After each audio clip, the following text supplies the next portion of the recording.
When the Spirit moves, life's meaning becomes clear. Here's today's text from Acts chapter 2. For these people are not drunk, as you suppose, since it is only the third hour of the day. But this is what was uttered through the prophet Joel.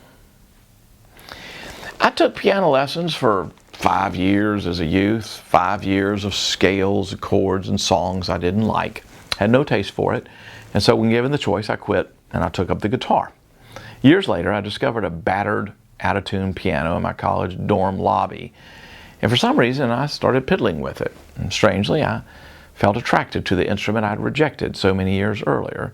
I began by trying to play a little bit by ear, and then I tinkered with some songs I'd wished I'd been taught as a youth, and I decided to take music theory as an elective during my junior year of college. The music class was shockingly difficult. Though it wasn't too funny at the time, I chuckle now to think of my miserable failure at a particular pop quiz. The old professor was crotchety, seemed pained by having to teach an introductory course to musical numbskulls like me. His distaste surely wasn't mollified by my feeble efforts on the quiz.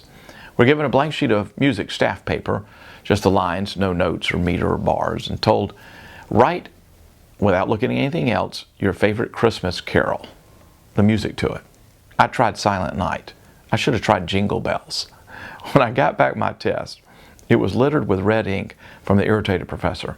He had written simply, I do not know what Christmas carol this is supposed to be, but it is not, underlined, Silent Night. I struggled my way through the early days of music theory until one day it all came together. I had never known there was a purpose for all the chords and scales that I'd painfully practiced as a kid. I realized there was a beautiful connection, that music fits together in beautiful keys and consistent patterns. The old piano in the dorm lobby became a dear friend to me. The former piano lessons I once considered drudgery became dear to me, with new insight into their connection to harmony. Well, it's something like that happened for Peter on Pentecost Day. This is that, he discovered. Everything he learned of the Torah and the prophets as a youth, it all came together in harmony.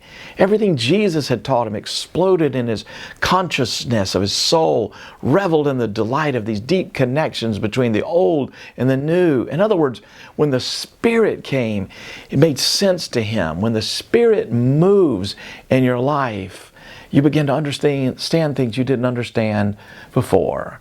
And that's the gospel.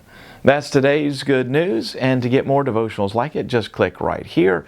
Better yet, subscribe and get good news every day. Hope you have a wonderful, Spirit-filled day.